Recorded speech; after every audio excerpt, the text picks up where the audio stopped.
Convido o Espírito Santo a assistir-nos ao examinarmos um princípio que pode ajudar nossas orações a tornarem-se mais significativas: o princípio de pedir com fé.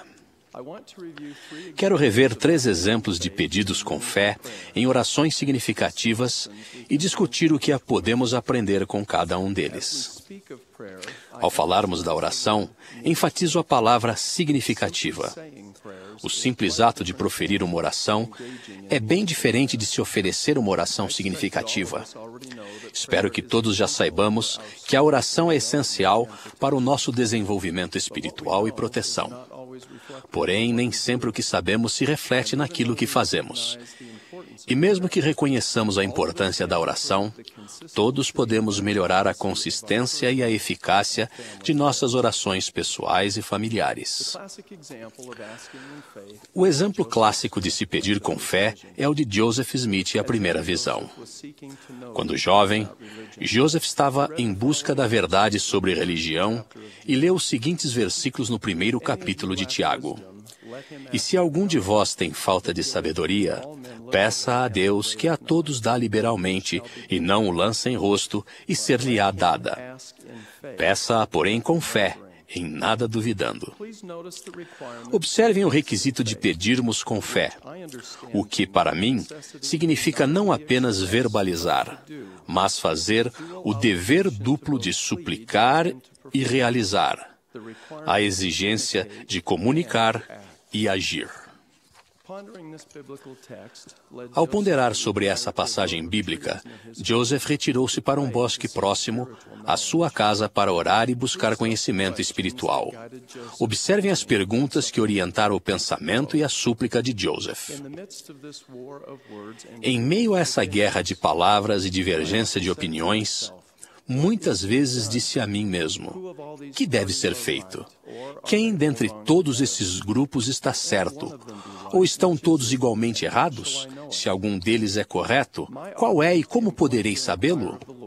Meu objetivo ao dirigir-me ao Senhor era saber qual de todas as seitas estava certa, a fim de saber a qual me unir. As perguntas de Joseph centravam-se não apenas no que ele precisava saber, mas também no que fazer. Sua oração não era simplesmente: qual igreja está certa? Ela era: a que igreja devo unir-me? Joseph dirigiu-se ao bosque para pedir com fé e estava determinado a agir. A verdadeira fé centraliza-se no Senhor Jesus Cristo e sempre leva à ação justa. O profeta Joseph Smith ensinou que a fé é o primeiro princípio da religião revelada e o alicerce de toda a retidão, e que também ela é o princípio de ação existente em todos os seres inteligentes. A ação em si não é fé no Salvador, mas agir de acordo com princípios corretos é um componente importante da fé. Por isso, a fé sem obras é morta. O profeta explicou ainda que a fé não é apenas um princípio de ação, mas também de poder em todos os seres inteligentes, tanto no céu quanto na terra. Assim, a fé em Cristo leva à ação justa, que aumenta nossa capacidade e nosso poder espirituais. Compreender que a fé é um princípio de ação e de poder nos inspira a exercer nosso arbítrio moral em consonância com as verdades do Evangelho. Convida à nossa vida os poderes redentores e fortalecedores da expiação do Salvador e amplia o poder que há em nós e nos torna nossos próprios árbitros. Há muito me comove a verdade de que a oração significativa exige tanto a comunicação sagrada quanto o trabalho sagrado. As bênçãos exigem esforço de nossa parte antes de as recebermos, e a oração, como um tipo de obra, é um dos meios indicados para a obtenção das mais elevadas de todas as bênçãos. Esforçamo-nos para ir em frente e perseverar na obra consagrada da oração após dizermos amém, e agirmos em relação ao que dissemos ao Pai Celestial. Pedir com fé exige honestidade, esforço, compromisso e persistência. desejo ilustrar o que disse e também fazer-lhes um convite. É adequado que oremos pela segurança e êxito dos missionários de tempo integral em todo o mundo. É comum que em nossas orações roguemos para que os missionários encontrem pessoas e famílias preparadas para receberem a mensagem da restauração. Porém, irmãos e irmãs, a responsabilidade de encontrar pessoas para os missionários ensinarem é minha e sua. Os missionários são professores de tempo integral. Vocês e eu encontramos a quem ensinar. E vocês e eu, como missionários por toda a vida, não devemos orar para que os missionários façam o nosso trabalho. Se vocês e eu orássemos verdadeiramente e pedíssemos com fé, como fez Joseph Smith, se orássemos esperando agir e não apenas falar, então a obra de proclamar o Evangelho cresceria notavelmente. Uma oração de fé como esta poderia incluir alguns dos seguintes elementos: agradecer ao Pai Celestial pelas doutrinas e ordenanças do Evangelho restaurado de Jesus Cristo, que trazem esperança e felicidade à nossa vida. Pedir coragem e ousadia para abrir a boca e compartilhar o Evangelho com nossa família e amigos. Pedir ao Pai Celestial para nos ajudar a identificar pessoas e famílias receptivas ao convite para serem ensinadas em nosso lar pelos missionários. Comprometer-nos hoje a fazer a nossa parte, pedindo ajuda para vencermos a ansiedade, o medo e a hesitação. Buscar o dom do discernimento, para que vejamos e ouçamos as oportunidades missionárias que ocorrerem. E orar com fervor pela determinação de agir como sabemos que deveríamos. Podemos também expressar gratidão e pedir outras bênçãos em oração, que deve ser encerrada em nome do Salvador. E assim, a obra consagrada nessa oração iria em frente e cresceria. O mesmo padrão de santa comunicação e obra consagrada pode se aplicar a nossas orações pelos pobres e necessitados, pelos doentes e aflitos, pelos familiares e amigos que têm dificuldades, assim como por aqueles que não estão nas reuniões da igreja. Testifico que a oração se torna significativa quando pedimos com fé e agimos. Convido a todos nós a orarmos com fé a respeito do mandato divino de proclamar o Evangelho. Fazendo isso, prometo que as portas se abrirão e seremos abençoados por reconhecermos e agirmos quando surgirem as oportunidades. Meu segundo exemplo dá ênfase à importância de perseverarmos ao longo da prova da nossa fé. Há alguns anos, uma família saiu dos Estados Unidos e viajou à Europa. Logo que chegou lá, o filho de 13 anos ficou muito doente. A princípio, os pais pensaram que ele estava enjoado por causa da fadiga do longo voo e por isso continuaram a viagem. Ao longo do dia, as condições de saúde do filho pioraram. A desidratação continuava a aumentar. O pai deu uma bênção do sacerdócio, mas não houve nenhuma melhora de imediato.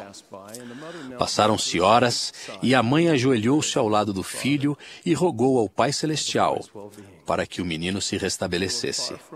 Estavam longe de casa, em um país estranho, e não sabiam como conseguir tratamento médico. A mãe perguntou ao filho se ele gostaria de orar com ela. Ela sabia que não seria suficiente apenas esperar pela bênção, mas precisavam continuar a agir. Explicando a ele que a bênção recebida ainda estava em vigor, sugeriu que rogassem novamente em oração, como fizeram os apóstolos antigos. Senhor, acrescenta a nossa fé. A oração inclui a expressão de confiança no poder do sacerdócio e o compromisso de perseverarem em fazer o que fosse necessário para que a bênção tivesse efeito, se ela estivesse, naquele momento, de acordo com a vontade de Deus. Logo depois de fazer essa singela oração, a saúde do rapaz melhorou. A ação fervorosa da mãe e de seu filho ajudou a concretizar o prometido poder do sacerdócio e, em parte, satisfez o requisito de não disputarmos o que não vemos, porque não receberemos testemunho senão depois da prova de nossa fé. Assim como as paredes da prisão em que estavam Alma e Amaleque não ruíram antes da prova da fé, e também como Amon e seus irmãos missionários não testemunharam milagres em seu ministério antes da prova da fé, também a cura do jovem de 13 anos não ocorreu antes da prova da fé, e foi concedida de acordo com a fé expressa em suas orações.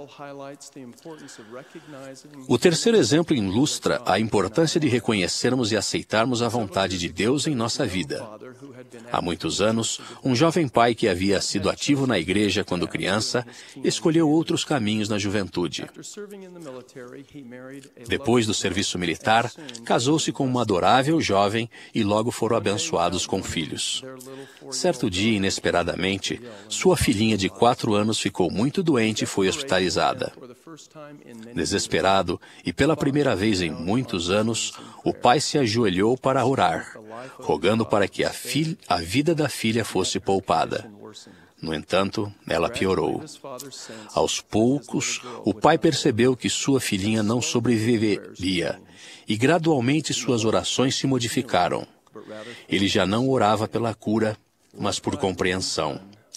Faça-se a tua vontade, era agora o tom de suas súplicas. A filha logo entrou em coma, e o pai sabia que restavam a ela poucas horas nesta terra. Fortalecido pela compreensão, confiança e um poder maior que o seu, o jovem casal orou de novo, rogando pela oportunidade de abraçá-la mais uma vez enquanto ela ainda estava consciente. A filha abriu os olhos e estendeu os frágeis bracinhos aos pais para o abraço final. E assim ela partiu.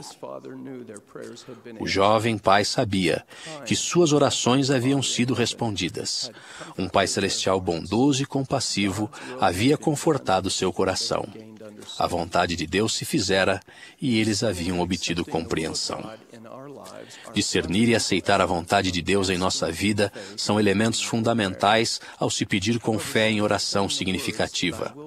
Entretanto, não é suficiente dizer seja feita a tua vontade. Cada um de nós precisa da ajuda de Deus para submeter a Ele a nossa vontade. A oração é o ato pelo qual a vontade do Pai e a vontade de um filho entram em sintonia. A oração humilde, sincera e persistente nos possibilita reconhecer a vontade do Pai Celestial e alinhar-nos com ela. E nesse particular, o Salvador deu-nos o exemplo perfeito ao orar no jardim do Getsemane, dizendo: Pai, se queres, passa de mim este cálice. Todavia não se faça a minha vontade, mas a tua. E posto em agonia, orava mais intensamente. Nossas orações não devem conter uma lista de desejos ou pedidos, mas devem assegurar para nós e para outros as bênçãos que Deus está desejoso de conceder de acordo com sua vontade e no seu tempo. Toda oração sincera é ouvida e respondida por nosso Pai Celestial, mas as respostas recebidas podem não ser as que esperávamos e podem não vir na hora e da maneira que desejamos. Essa verdade fica evidente nos 3 exemplos que apresentei hoje. A oração é um privilégio e um desejo sincero da alma.